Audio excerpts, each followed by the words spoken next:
Hello everyone, welcome back to my YouTube channel. आशा करता हूँ आप सभी स्वस्थ होंगे। तो आज हम अपने कंप्यूटर के आगे क्वेश्चन डिस्कस कर लेते हैं। तो आज का हमारा फर्स्ट क्वेश्चन आ गया, process data is also known as. ठीक है, यहाँ पे बोला है कि जो आपका प्रोसेस्ड डाटा होता है उसको हम क्या बोलते हैं। ठीक है, प्रोसेस डाटा को हम क्या बोलते हैं, इन्फॉर्मेशन बोलते हैं। ठीक है, तो यहाँ पे क्या होगा, बी हमारा राइट आंसर हो जाएगा।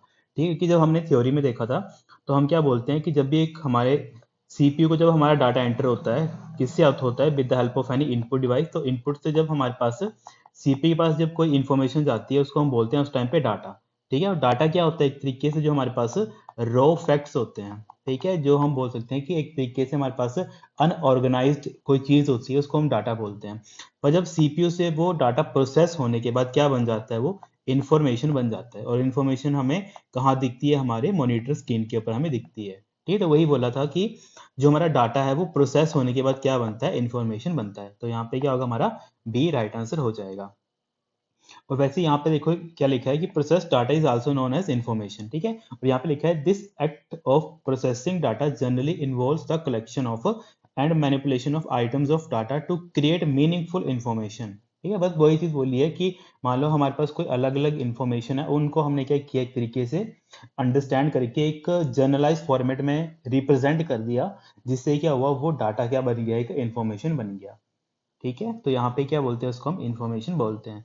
फिर नेक्स्ट क्वेश्चन आता है हमारे पास, which of the following is an OCR font based on American standard. ठीक है, ओसीआर जो हमारा अमेरिकन स्टैंडर्ड के ऊपर बेस है उसको हम बोलते हैं ओसीआर ए। तो यहाँ पे क्या होगा, हमारा बी हमारा राइट आंसर हो जाएगा। ठीक है, और यहाँ पे इंपॉर्टेंट क्या चीज आती है कि 1968 में ये फॉन्ट क्रिएट किया गया था। ठीक है, जब हमारा जो ये एक तरीके से जो हमारा स्टार्टिंग का एरा था, जब ओसीआर एक्चुअल में काम करना स्टार्ट हुआ था, वो कब से स्टार्ट हुआ था, 1968 के आसपास वो स्टार्ट हो गया था। ठीक है, और ओसीआर को हम क्या बोलते हैं, ऑप्टिकल करेक्टर मतलब रीडर भी बोलते हैं और रिकॉग्निशन भी बोलते हैं। ठीक है, तो यहाँ पे क्या है हमारा, ये हमारा ओसीआर की जो हमारे इंपॉर्टेंट फुल फॉर्म है। फिर नेक्स्ट आते हैं हमारे पास, अब यहाँ पे जो भी हम क्वेश्चन देखेंगे वो सारे हार्डवेयर से रिलेटेड होंगे। तो आज हमारा फर्स्ट क्वेश्चन है, विच अमंग द फॉलोइंग इज या और types of micro controller in embedded system. ठीक है, अब एम्बेडेड सिस्टम क्या होता है, ये ऐसे सिस्टम होते हैं जो एक पर्टिकुलर टास्क परफॉर्म करते हैं। ठीक है, जैसे हमारे जो वॉशिंग मशीन में होता है, ठीक है, वॉशिंग मशीन में जो हमारे पास बटन होते हैं उससे हम क्या ऑपरेशन परफॉर्म कर सकते हैं। ठीक है, मशीन को हम ऑन कर सकते हैं, मशीन को हम ऑफ कर सकते हैं, उसका टाइमर सेट कर सकते हैं। ठीक है, वैसे ही जो हमारे माइक्रो ओवन होते हैं उनमें हम क्या कर सकते हैं, कुछ टाइम ड्यूरेशन के लिए हम कोई चीज़ हमें पकानी है तो वहाँ पे हम टाइम ड्यूरेशन सेट कर सकते हैं ना। और जो सारी चीज़ें जो मतलब एक तरीके से बेसिक काम करती हैं, ठीक है, और एक सिंगुलर मतलब सिंगल टाइप का टास्क परफॉर्म करती हैं, वो सारी क्या होते हैं, एम्बेडेड सिस्टम होते हैं। ठीक है, तो यहाँ पे बोला है कि इनमें से कौन सा एक हमारा एम्बेडेड सिस्टम है। ठीक है, तो यहाँ पे क्या है, हमारा एआरएम का जो हमारा माइक्रो कंट्रोलर है, यही क्या है, एक हमारा एम्बेडेड सिस्टम है। ठीक है, एमआरपी कोई माइक्रो कंट्रोल नहीं है, एआरएम का एक हमारा माइक्रो कंट्रोलर आता है। तो यहाँ पे क्या होगा, ऑप्शन हमारा थर्ड यहाँ पे राइट आंसर हो जाएगी कि ओनली ए क्या है, हमारा यहाँ पे राइट आंसर है। ठीक है, और ए आर एम की फुल फॉर्म पूछी जाती है एडवांस राइस मशीन। ठीक है, ये यहाँ पे इंपॉर्टेंट पॉइंट है इसके साथ ए आर एम का। और ए आर एम कई बार पूछा गया है कि सबसे जो अच्छे या फिर मोस्ट पॉपुलर जो माइक्रो कंट्रोलर बनाए जाते हैं किसके द्वारा बनाए जाते हैं, तो ए आर एम के द्वारा ही वो बनाए जाते हैं। ठीक है, तो ये यहाँ पे इंपॉर्टेंट पॉइंट है इसके रिगार्डिंग। फिर हमारे पास नेक्स्ट क्वेश्चन आता है, identify whether the given statements are true और फॉल्स। यहाँ पे बताने कि इनमें से कौन सी स्टेटमेंट है वो ट्रू है या फिर वो फॉल्स है। जैसे यहाँ पे लिखा है, first a micro controller is a programmable digital processor. ठीक है, यहाँ पर बोला है कि माइक्रो कंट्रोलर क्या होता है, एक प्रोग्रामेबल डिजिटल प्रोसेसर होता है। सेकंड लिखा है उन्होंने, a microprocessor is defined as a multipurpose programmable logic device that has the capability to read binary instructions from memory, accept binary data as input and thus process that data। और third लिखा है इन्होंने, a microcontroller uses an internal controller bus. ठीक है, अब यहाँ पे right answer क्या हो जाएगा कि यहाँ पे जो तीनों स्टेटमेंट है वो तीनों क्या है, राइट स्टेटमेंट है। कि हमने पहले देख लिया कि माइक्रो कंट्रोलर क्या होता है कि हमारे पास प्रोग्रामेबल डिजिटल प्रोसेसर होता है, और कई जगह लिखा होता है प्रोग्रामेबल क्या होता है, वो चिप होता है। तो दोनों क्या है, एक तरीके से राइट आंसर होते हैं उस टाइम पे। ठीक है, दूसरा इन्होंने लिखा था कि माइक्रो प्रोसेसर होता है, उसमें ये क्या होता है, माइक्रोप्रोसेसर मल्टीपर्पज होता है ना, और इसको हम प्रोग्राम कर सकते हैं, ये बात ठीक है। और इसमें क्या होती है, कैपेबिलिटीज होती हैं जिससे हेल्प से वो क्या करता है, डाटा को रीड करता है। ठीक है, इंस्ट्रक्शन जो भी बाइनरी इंस्ट्रक्शन आती है मेमोरी से उनको वो रीड कर पाता है, उससे वो क्या करता है, बाइनरी डाटा को भी इनपुट कर पाता है, और फाइनली लास्ट में वो क्या करता है, प्रोसेस करता है। ठीक है, तो ये सारी चीजें जो हमारा बेसिक कंप्यूटर परफॉर्म करता है, तो वो किसकी हेल्प से परफॉर्म करता है, हमारे माइक्रो प्रोसेसर की हेल्प से करता है। और इसी से हम स्टार्टिंग में देखें कि हमने एक चीज पढ़ी थी कि जो हमारा फर्स्ट माइक्रो प्रोसेसर था उसका नाम क्या था, इंटेल का था वो, ठीक है, क्या नाम था उसका, इंटेल का 4004, और वो कितने बिट का था हमारे, 4 बिट का वो माइक्रो प्रोसेसर हुआ करता था, ठीक है, ये चीज पूछी जाती है।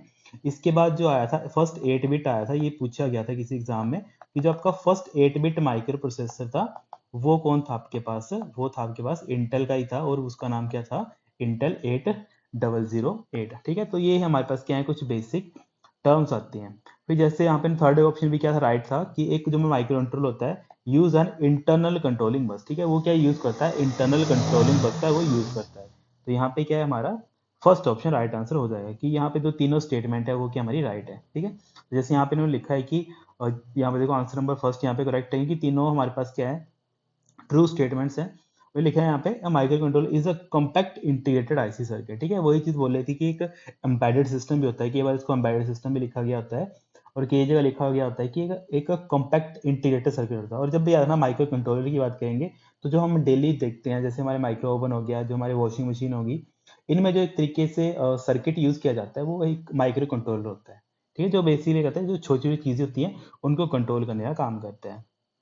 फिर नेक्स्ट क्वेश्चन आ गया हमारे पास, with reference to microcontroller PIC stand for, ठीक है, पीआईसी क्या होता है हमारे पास, इसको बोलते हैं पेरिफेरल इंटरफेस कंट्रोलर, ठीक है, पीआईसी को हम क्या बोलते हैं, पेरिफेरल पेरिफेरल इंटरफेस कंट्रोलर, ठीक है। तो यहाँ पे देख लेते कौन सा राइट आंसर है, देखो यहाँ पे हमारा डी क्या है, राइट आंसर हो जाएगा। इसको बोलते हैं पेरिफेरल इंटरफेस कंट्रोलर, ठीक है, पीआईसी को। फिर जैसे यहाँ पे भी लिखा है कि PIC stand for peripheral interface controller, और ये कौन से ईयर में बना था, ये 1993 में बना था, ठीक है। और इसको किसके द्वारा, मतलब किस कंपनी के द्वारा बनाया गया था, तो जनरल इंस्ट्रूमेंट माइक्रो कंट्रोलर के द्वारा इसको बनाया गया था इस स्टैंडर्ड को, ठीक है, जिसको हम बोलते हैं पीआईसी।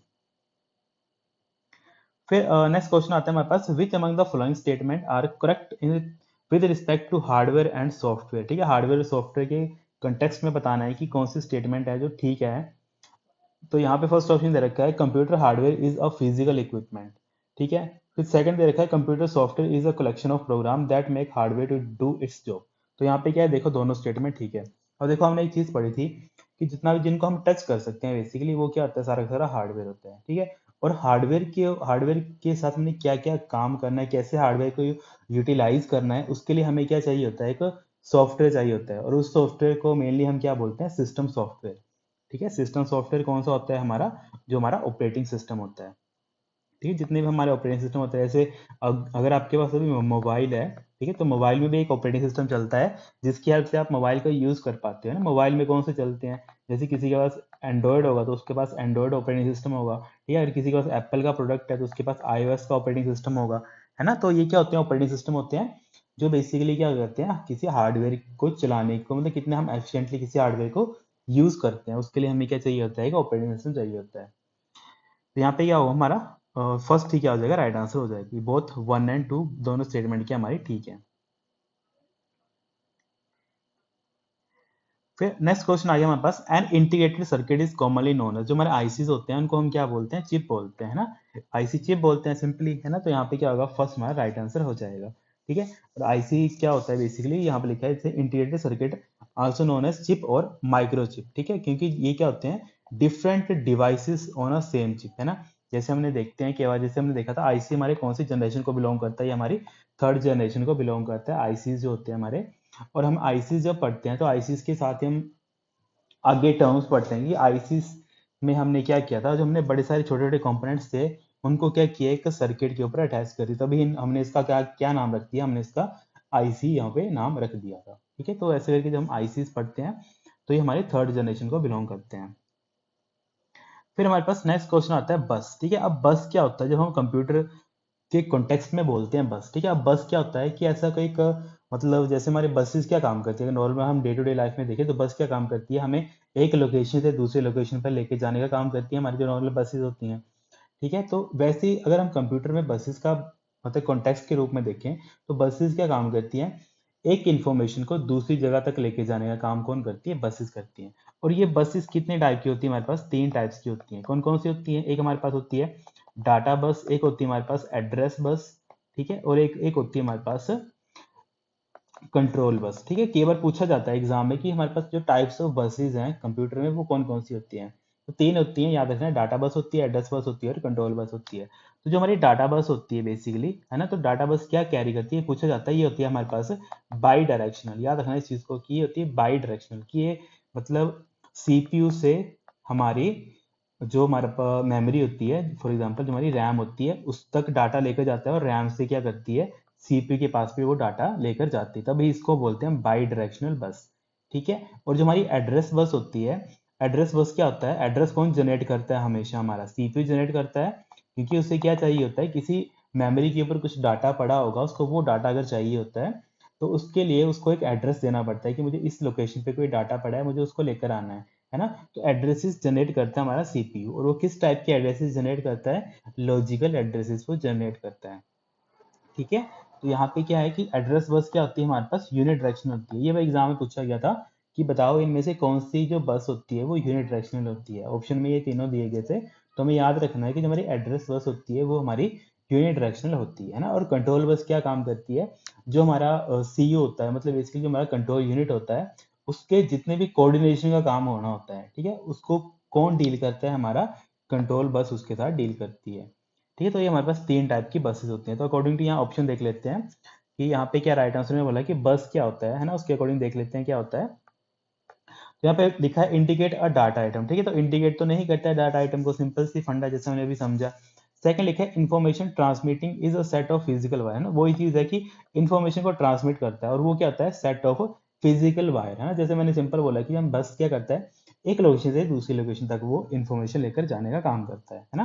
तो बस जो भी हम सिस्टम में बस को पढ़ते हैं, तो बस क्या होता है कि जैसे मान लो सीपीयू से कोई इन्फॉर्मेशन जानी है हमारी मेमोरी तक, तो वो क्या होता है, अब यहाँ पे मैं तो सिंपल एरो बना रहा हूँ, पर एक्चुअल में क्या होगा, यहाँ पे कुछ ना कुछ वायर का कनेक्शन होगा, है ना, जिसकी हेल्प से क्या है वो डाटा वहां तक जा रहा है। तो बस वही चीज होती है, information transmitted as a set of physical wire, ठीक है, जिसको हम क्या बोलते हैं, बस बोलते हैं। ठीक है। जैसे यहाँ पे देखो उन्होंने मेंशन किया है कि these are three types of bus, कौन कौन सी होती है, एड्रेस बस होती है, डाटा बस होती है और कंट्रोल बस होती है ना। एड्रेस बस क्या होती है, यूनिट डायरेक्शनल होती है, डाटा बस हमारी बाई डायरेक्शनल होती है, और कंट्रोल बस क्या काम करती है, कोऑर्डिनेशन करवाने का काम करती है ना। तो ये कुछ इंपॉर्टेंट पॉइंट्स हैं इसके रिगार्डिंग। फिर नेक्स्ट क्वेश्चन आ गया हमारे पास, where accessories are attach to a computer. ठीक है। जहाँ पे एक्सेसरी हम अटैच करते हैं, कहाँ करते हैं, हमारे पोर्ट के ऊपर करते हैं। ठीक है। जैसे हम बोलते हैं ना यूएसबी पोर्ट, है ना, यूएसबी पोर्ट क्यों करते हैं, बोलते हैं क्योंकि हम वहाँ पे क्या अटैच करते हैं, हमारी यूएसबी को अटैच करते हैं। ठीक है। तो यहाँ पे क्या होगा, हमारा फर्स्ट हमारा राइट आंसर हो जाएगा। फिर नेक्स्ट क्वेश्चन आ गया, full form of S M P S. तो काफी सिंपल एक तरीके से क्वेश्चन है। एस एम पी एस की फुल फॉर्म पूछिए, इसको बोलते हैं हम स्विच्ड मोड पावर सप्लाई, है ना। तो यहाँ पे क्या हमारा फर्स्ट ही क्या हो जाएगा, राइट आंसर हो जाएगा। ठीक है। ये सिंपल क्वेश्चन है, इजी क्वेश्चन था ये बिल्कुल। और यहाँ पे अगर कुछ पॉइंट देखने हैं एस एम पी एस के, तो हम देख लेते हैं एस एम पी एस क्या होता है, स्विच्ड मोड पावर सप्लाई हम इसको बोलते हैं। और ये काम करता है, स्विचिंग मोड क्या करता है, power supply is an electronic power supply. अब ये काम क्या करता है, एसएमपीएस का काम क्या होता है, कि जो भी हमारे पास, जैसे एसएमपीएस का काम क्या होता है कि मान लो कि जो मेरा सीपीयू है, ठीक है, अगर उसको क्या चाहिए, सिर्फ 12 वोल्टेज की एनर्जी चाहिए, ठीक है, और जो मेरा कीबोर्ड मैंने इसके साथ अटैच किया है, उसको चाहिए सिर्फ +5 वोल्टेज, ठीक है। तो जो हमारा एसएमपीएस है वो क्या करेगा, सीपीयू को कितना भेजेगा, सिर्फ 12 वोल्ट भेजेगा, और जो मेरा कीबोर्ड मैंने अटैच किया उसको कितना भेजेगा, 5 वोल्ट भेजेगा। ठीक है। तो ये काम होता है हमारा एसएमपीएस का। बेसिकली ये कहता है जो भी पावर सप्लाई होती है उसको मतलब एक तरीके से फिल्टर करके क्या करता है, आगे अलग अलग कंपोनेंट्स तक वो एनर्जी प्रोवाइड करता है। ये काम होता है हमारा एसएमपीएस का। ठीक है। इसके अलावा एक और क्वेश्चन पूछा जाता है इसी के साथ, उसको बोलते हैं यूपीएस। ठीक है। यूपीएस पूछा जाता है अनइंटरप्टेड पावर सप्लाई। ठीक है। ये दो क्वेश्चन है जो काफी बार एग्जाम में पूछे गए हैं। फिर नेक्स्ट बोला है यहाँ पे यूएसबी स्टैंड फॉर। ठीक है। यूएसबी हमें पता है क्या बोलते हैं, हम इसको यूनिवर्सल सीरियल बस बोलते हैं। ठीक है। तो यहाँ पे क्या हो जाएगा, हमारा डी हमारा राइट आंसर हो जाएगा। ठीक है। यूनिवर्सल सीरियल बस हम बोलते हैं किसको, हमारे यूएसबी को बोलते हैं। ठीक है। और यूएसबी के एक्चुअल में किसने इसको बनाया था, तो हम जब एक तरीके से इसको पढ़ते हैं यूएसबी को, तो हमें पता है कि जो हमारे इंडियन साइंटिस्ट थे उनके द्वारा ये बनाया गया था। ठीक है। सबीर भाटिया करके नाम था उनका, यूएसबी का फाउंडर थे वो। फिर नेक्स्ट क्वेश्चन आता है हमारे पास, which part of computer do you plug your keyboard cable. ठीक है। अब जो हमारी कीबोर्ड की जो केबल होती है उसको हम कहाँ पे प्लग करेंगे। ठीक है। जैसे लिखा है बीजीए पोर्ट, ईथरनेट, सेंट प्रियो पोर्ट या यूएसबी पोर्ट, है ना। तो आज ये तो बेसिक सा क्वेश्चन है। हम सभी को पता है कि हम क्या करते हैं, जब भी हम कोई अपना कीबोर्ड अटैच करते हैं, तो कीबोर्ड हम कहाँ अटैच करते हैं, हमारे यूएसबी पोर्ट के ऊपर हम अटैच करते हैं, है ना। तो यहाँ पे क्या हो जाएगा हमारा, यहाँ पे हमारा थर्ड क्या हो जाएगा, राइट आंसर हो जाएगा कि यूएसबी पोर्ट में हम क्या करते हैं, अपने उसको अटैच करते हैं। ठीक है,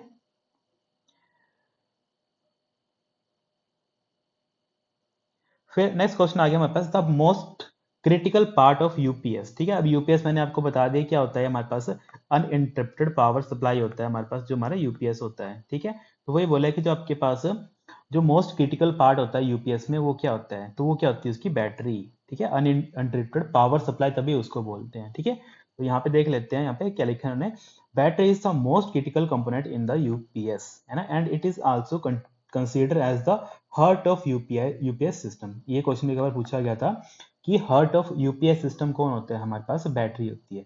इसके अलावा एक बार क्वेश्चन पूछा गया था हार्ट ऑफ हमारे जो माइक्रो प्रोसेसर। ठीक है, हार्ट ऑफ जो हमारा सिस्टम होता है कंप्यूटर, वो कौन सा होता है, हमारा माइक्रो प्रोसेसर। ठीक है, इसके अलावा एक और चीज पूछी जाती है, ब्रेन ऑफ कंप्यूटर। ठीक है, ब्रेन ऑफ कंप्यूटर कौन होता है हमारे पास, ये होता है हमारे पास जो हमारा सीपीयू। तो ये दो क्वेश्चंस हैं, वो भी इंपॉर्टेंट है, काफी बार एग्जाम में पूछे गए हैं। फिर नेक्स्ट आता है हमारे पास, who among the following does not belong to the given group. यहाँ बताना है कि कौन सा है जो अलग है, मतलब ऑड वन आउट करना है। हार्ड डिस्क, बीमम बडी, मदरबोर्ड, सीपीयू। ठीक है, तो यहाँ पे क्या है, ऑब्वियसली बीमम बडी क्या है, अलग है। बाकी सारे के सारे क्या है हमारे पास, हार्डवेयर कंपोनेंट्स हैं, किसके, हमारे सीपीयू के, या फिर जो हमारे कंप्यूटर सिस्टम होता है उसके। नेक्स्ट आता है हमारे पास, the data converted into a more understandable form. ठीक है, वही चीज आ गई, डाटा को हम किस में कन्वर्ट करते हैं, इन्फॉर्मेशन में। तो यहाँ पे क्या होगा, डी हमारा राइट आंसर हो जाएगा। नेक्स्ट क्वेश्चन आ गया हमारे पास, which of the following statement about information kiosks are false. तो यहाँ पे बताने की कौन सा स्टेटमेंट है वो कायोस के रिगार्डिंग हमारी गलत है। ठीक है, तो यहाँ पे अगर हम देखें, लिखा है an information kiosk is a computer like device design to provide certain information to people in a public place. ठीक है, तो ये तो बिल्कुल सही, मतलब एक तरीके से सही स्टेटमेंट है। सेकंड लिखा है उन्होंने, non interactive kiosks are passive statement typically use for advertising in a digital signage system. तो ये बात भी क्या है हमारी, दोनों क्या है स्टेटमेंट यहाँ पे करेक्ट है। पर यहाँ पे उन्होंने क्या लिखा था, फॉल्स कौन सी है, तो यहाँ पे कौन सा ऑप्शन हो जाएगा, डी हमारा राइट आंसर हो जाएगा कि नाइदर वन नॉर टू, ये दोनों हमारी क्या है, फॉल्स नहीं है। ठीक है, क्योंकि ये दोनों स्टेटमेंट क्या है, हमारी ट्रू होती है। फिर नेक्स्ट क्वेश्चन पूछा गया है, which of the following are correct regarding the information kiosks. ठीक है, तो यहाँ पे इन्होंने बोला इट्स फंक्शनैलिटी इज लिमिटेड, दूसरा लिखा इट इज रिमोट कंट्रोल। ठीक है, तो यहाँ पे क्या है, हमारा थर्ड ऑप्शन राइट हो जाएगा, बोथ 1 एंड 2। ठीक है, कि ये दोनों स्टेटमेंट क्या है, हमारी ट्रू है। फिर नेक्स्ट क्वेश्चन आता है हमारे पास, which of the following is not a part of hardware. यहाँ पे बताना है कि कौन सा हार्डवेयर नहीं है। देखो, मॉनिटर भी हार्डवेयर होता है। ठीक है, सेमीकंडक्टर मेमोरी भी क्या होती है, हमारे पास हार्डवेयर का पार्ट ही होता है। कीबोर्ड भी क्या होता है, हमारा हार्डवेयर ही होता है। तो जो हमारा लैन होता है, ये क्या होता है, लोकल एरिया नेटवर्क होता है। ठीक है, लैन क्या है, यहाँ पे अलग है, इसको बोलते हैं हम लोकल एरिया नेटवर्क। नेक्स्ट आता है हमारे पास, what does CMOS stand for. ठीक है, अब सीमोस हमें पता है कि जो भी हमारी हार्डवेयर की, या फिर सिंपल बोलते हैं हम, सिस्टम की कॉन्फ़िगरेशन कहाँ होती हैं, जो हमारी सिस्टम की जो हमारे पास कॉन्फ़िगरेशंस होती हैं, वो हमारी उनको एक तरीके से बैकअप देने का कौन काम करता है, कौन बैटरी उसको, मतलब एक तरीके से हम देखते हैं ना कि जब हम अपना पावर स्विच मतलब ऑफ कर देते हैं, उसके बाद भी जब नेक्स्ट टाइम अपने सिस्टम को ऑन करते हैं, तो हमें मतलब एग्जैक्टली जो उस टाइम पे जो हमारा समय हुआ होता है वही हमें शो करवाता है। ठीक है, तो वो कैसे हमें उसको सिस्टम को कैसे लगता होता है कि अभी इस वक्त इतने बजे होंगे, तो वो हमारा उस टाइम पे बैक एंड पे कौन सा बैटरी एक तरीके से बैकअप काम कर रही होती है, हमारी सीमोस बैटरी हमारी काम कर रही होती है। तभी हम बोलते हैं कि जो हमारे सिस्टम की कॉन्फ़िगरेशन की जो भी फाइल्स होती हैं, उसको एक तरीके से एनर्जी कौन प्रोवाइड करती है, हमारी सीमोस बैटरी प्रोवाइड करती है। ठीक है, तो सीमोस क्या एक तरीके से हमारी बैटरी है, और इसको हम क्या बोलते हैं, कॉम्प्लीमेंट्री मेटल ऑक्साइड सेमीकंडक्टर। ठीक है, तो यहाँ पे क्या होगा, डी हमारा राइट आंसर हो जाएगा। तो यहाँ पे इसको देख लेते हैं क्योंकि इंपॉर्टेंट चीज है। तो यहाँ पे लिखा है सीमोस क्या बोलते हैं, कॉम्प्लीमेंट्री मेटल ऑक्साइड सेमीकंडक्टर हम इसको बोलते हैं। CMOS battery powers the BIOS firmware. ठीक है, वही चीज जो मैंने आपको समझाई कि जो सिस्टम की कॉन्फ़िगरेशंस होती हैं, उनको एक तरीके से क्या करती है, पावर अप करती है। ठीक है, जो हमारे लैपटॉप्स में जो हमारी सीमोस जो बैटरी होती है, BIOS need to remain operational even when your computer is not plugged into a power source. ठीक है, अब इसका क्या मतलब है कि जो आपका सिस्टम है अगर उसको आपने पावर सप्लाई नहीं दे रखी है तब भी उसको क्या होना चाहिए, कॉन्फ़िगरेशन सिस्टम उसकी चलती रहनी चाहिए। तो उसके लिए एक पावर सोर्स कौन प्रोवाइड करता है, हमारा सीमोस उसको प्रोवाइड करता है, ठीक है। और वो लिखा है that whether the battery comes in when your computer gets unplugged BIOS relies on CMOS battery for the power. ठीक है, बस वही बोला कि जब हमने पावर सप्लाई इसकी कट कर दी, जैसे हम लैपटॉप अपना चार्ज करते हैं, जब तक वो लैपटॉप चार्जिंग पे लगा है तब क्या होता है, एक तरीके से जो हमारी कॉन्फ़िगरेशन की जो फाइल्स होती हैं उनको एक तरीके से पावर मिलती रहती है, पर जैसे ही हम उसको बैट चार्जर को बंद कर देते हैं तो वो सारी कॉन्फ़िगरेशन फाइल किसके ऊपर रिलाई हो जाती है, हमारी सीमोस बैटरी के ऊपर रिलाई हो जाती हैं। ठीक है, तो ये हमारी कुछ इंपॉर्टेंट टर्म्स हैं। फिर नेक्स्ट आता है हमारे पास all the arithmetic and logical operations in a computer are done by. तो जितने भी हमारे पास अर्थमेटिक और लॉजिकल ऑपरेशंस होते हैं वो किसकी हेल्प से होते हैं, हमारे पास हमारे अर्थमेटिक लॉजिक यूनिट के हेल्प से होते हैं। ठीक है, तो यहाँ पे क्या होगा, हमारा फर्स्ट राइट आंसर हो जाएगा। ठीक है, इसके अलावा जितना भी कंट्रोलिंग का काम होता है वो कौन करता है, हमारा सीयू करता है। और रजिस्टर्स क्या होती हैं, ये एक तरीके से मेमोरीज होती हैं जो कहाँ पे रिसाइड करती है, हमारे सीपीयू के अंदर। ठीक है, रजिस्टर क्या होती है, सबसे फास्टेस्ट मेमोरी होती है। रजिस्टर के 2-3 क्वेश्चन पूछे जाते हैं। ये सबसे क्या होती है, फास्टेस्ट मेमोरी होती है एक तो। ठीक है, क्योंकि इसका जो एक्सेस टाइम होता है वो काफ़ी फास्ट होता है। और इसके अलावा रजिस्टर का पूछा जाता है कि जो आपके रजिस्टर होते हैं वो किससे मिलकर बने होते हैं, तो रजिस्टर हमारे फ्लिप फ्लॉप से मिलकर बने होते हैं। ठीक है, इसको हम बोलते हैं फ्लिप फ्लॉप्स। ठीक है, फ्लिप फ्लॉप से हमारे रजिस्टर हमारे बने होते हैं। तो ये कुछ 2-3 पॉइंट्स हैं इसके रिगार्डिंग जो एग्जाम में काफ़ी बार पूछे जाते हैं। फिर नेक्स्ट क्वेश्चन आता है हमारे पास, which of the following is not a hardware. यहाँ बोलना है कि इनमें से कौन सा हार्डवेयर नहीं है। ठीक है, तो देखो मैग्नेटिक टेप भी हार्डवेयर होता है, प्रिंटर भी हार्डवेयर होता है, सीआरटी भी, मतलब सीआरटी जो मॉनिटर होता है ना, कैथोड रे ट्यूब जिसको हम बोलते हैं, तो ये भी हमारे पास क्या होता है, एक हार्डवेयर होता है। तो जो हमारा असेंबलर होता है, असेंबलर कोई हमारा हार्डवेयर नहीं होता है। ये क्या होता है हमारे पास असेंबलर, क्योंकि जब हमने असेंबलर पढ़ा था तो हमने क्या बोला था, ये क्या होता है हमारे पास लैंग्वेज ट्रांसलेटर होता है। ठीक है, लैंग्वेज ट्रांसलेटर होता है। और ये क्या काम करता है कि जो हमारी असेंबली लैंग्वेज होती है, ठीक है, जो हमारी असेंबली लैंग्वेज होती है इसको कन्वर्ट करता है वो बाइनरी लैंग्वेज में। ठीक है, बाइनरी बोल लो या फिर इसी को हम क्या बोलते हैं, मशीन लैंग्वेज बोलते हैं, उसमें इसको कन्वर्ट करता है। कौन कन्वर्ट करता है, हमारा असेंबलर। तो ये क्या एक तरीके से हमारा सॉफ्टवेयर आता है। फिर नेक्स्ट क्वेश्चन आ गया हमारे पास, which of the following is not a computer hardware. अब कंप्यूटर हार्डवेयर में से कौन सा, सिंपल यहाँ पे पता है एक्सेल। एक्सेल क्या है हमारे पास, एप्लीकेशन सॉफ्टवेयर है। ठीक है, और किसका प्रोडक्ट है, ये हमारे पास माइक्रोसॉफ्ट का ही हमारे पास प्रोडक्ट है एक्सेल। ठीक है, फिर नेक्स्ट क्वेश्चन आ गया हमारे पास, गिवन द फ्लोइंग पेयर। यहाँ पे पेयर्स दे रखे हैं, विच of the flowing pair is different from the rest. अब बताना है कि कौन सा पेयर है जो अलग है। जैसे फर्स्ट दे रखा है wifi modem, Chrome cable, file hardware, charging और केबल। ठीक है, तो यहाँ पे देखो कौन सा अलग है। तो देखो वाईफाई और मॉडम क्या होते हैं, दोनों नेटवर्किंग के साथ रिलेटेड हैं। फाइल और हार्डवेयर ये दोनों हमारे पास जो कंप्यूटर की मेमोरी है उससे रिलेट करते हैं।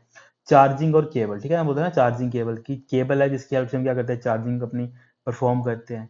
तो ये सारे के सारे इंटरलिंक है, पर क्रोम और केबल कोई भी इंटरलिंक नहीं है, क्योंकि क्रोम हमारा ब्राउजर है और केबल जो हमारी एक तरीके से जो नेटवर्किंग हम अटैच करते हैं, बेसिक जो हमारी केबल्स होती हैं वो होती हैं। तो यहाँ पे ये पेयर हमारा गलत है, तो अकॉर्डिंग टू ऑप्शन हमारा कौन सा होगा, सी हमारा राइट आंसर हो जाएगा। ठीक है, कि बी ओनली क्या है हमारे पास, डिफरेंट है बाकी सभी से। नेक्स्ट क्वेश्चन आता है हमारे पास, which of the following is not a computer hardware. इनमें से कौन सा कंप्यूटर हार्डवेयर नहीं है। ठीक है, तो देखो कंपाइलर आता है हमारे पास, लैंग्वेज ट्रांसलेटर। ठीक है, ये हमने पिछले पता नहीं कितने लेक्चर्स में यही चीज डिस्कस करी है काफी बार, क्योंकि एक ऑप्शन क्या है, रिपीट होते हैं बार बार। ठीक है, तो कंपाइलर क्या एक हमारे पास लैंग्वेज ट्रांसलेटर होता है। फिर नेक्स्ट क्वेश्चन आगे हमारे पास, which one of the following is not a hardware component of a computer. इनमें से बताना है कौन सा हार्डवेयर कंपोनेंट नहीं है, मतलब हमें सॉफ्टवेयर बताना है ना। देखो यहाँ पे सॉफ्टवेयर कौन सा है, कीबोर्ड होगा, मेमोरी होगा, माउस होगा, फिर प्रिंटर होगा। ठीक है, तो देखो मेमोरी क्या है, एक तरीके से हमारे पास एक तरीके से हम बोलते हैं नॉट अ हार्डवेयर कंपोनेंट। ठीक है, तो यहाँ पे क्या होगा, बी। हम बोलते हैं कि मेरे पास इतनी मेमोरी है, इतनी वो है ना, तो मेमोरी एक तरीके से हार्डवेयर कंपोनेंट नहीं है। ठीक है,